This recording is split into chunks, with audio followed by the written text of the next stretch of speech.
Oh, what makes a good bread pudding? I think experience. But the more you make, the better they get.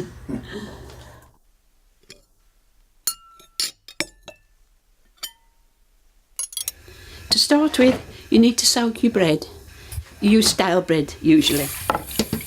You soak your bread.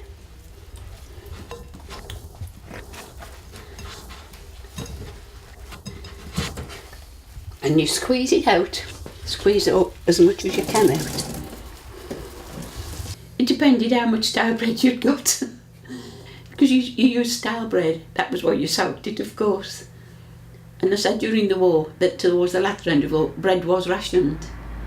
But you didn't waste anything, you just left it and you used all your scraps. And bread pudding was a great way of using up your stale bread. I leave the crusts on. Some people don't, but I leave the crusts on. Put it in my basin.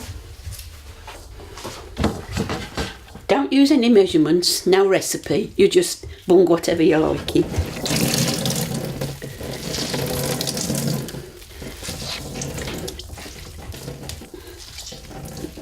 The thing is, everybody's got their own way of doing it, haven't they? It was just watching my mother and my granny. Yes. So just seeing what your mother did, and it just sunk in. In my mother's day, they used to use suet, bought from the butcher, and grate it up. I don't use animal stuff.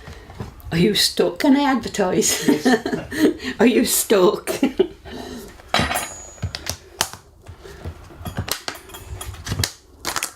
I've even bought a new lot.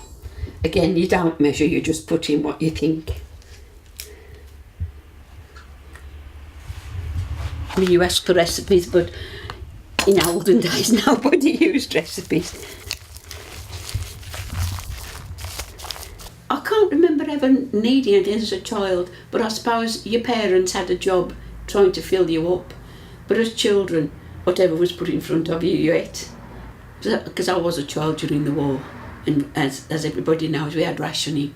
But we managed. And my next door neighbour was a miner. And during the war, if you were a miner, you got extra cheese on your ration. He didn't like cheese, so usually on a Sunday morning it was always my job to make either a fruit cake or a bread pudding, and my mother used to swap that for his cheese. And because he used to be able to cut it up and take it to down the mines with him for his snack. I like to put some brown sugar in as well, gives it a bit more colour.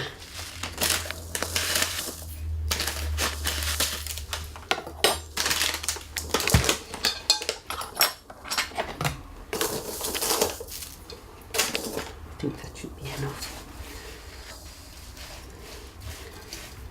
I do sometimes just use my hands, but I won't this time.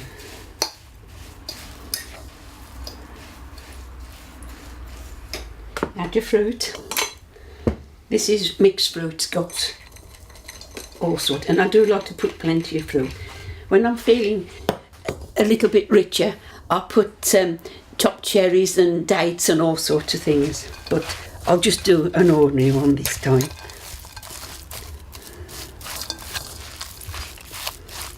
But you notice, got a towel under there, it stops your basin going all over the place.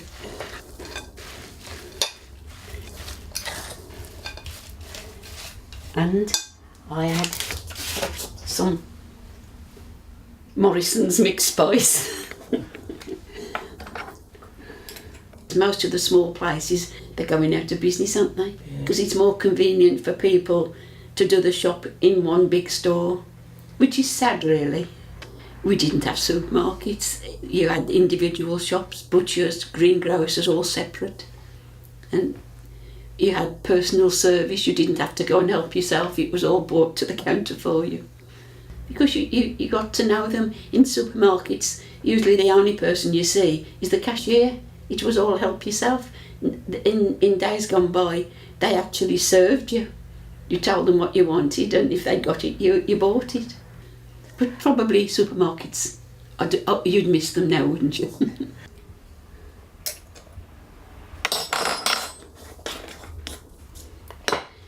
And though my mother never used to use one, I always put an egg in. As I'm not doing a great lot, I'll just put one egg in today.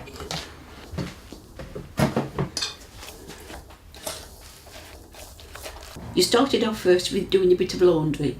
You had to take a handkerchief, because it was called home economics. It wasn't called cookery. And you had to learn how to wash and iron a hanky. Then you went on to it. Eventually you took your father's shirt, and then they did the cooking. You started with something simple: sponge puddings, cakes, pies, apple pies. We even tried bread, and then you did stews with dumplings in. That's the one I remember mostly, because I don't like dumplings. All things that you could do with your rations. It's a good mix up. And if you think it's a bit too sloppy, you can add some flour. And that's it. Basically that's it. And then all you do is get your dish. I don't usually use this dish, but the other one's been out on loan and it hasn't been returned. You don't really have to grease it, but I usually do. Grease your pan just a bit.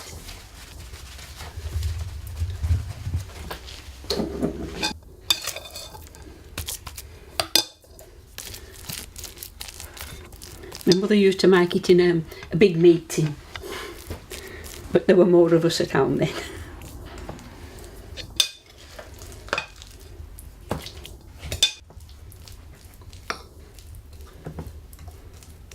And I usually just run the fork down to put a pretty pattern on the top. And then I do put a little bit of sugar on the top to give it a sort of a glaze when it's done. And that's it.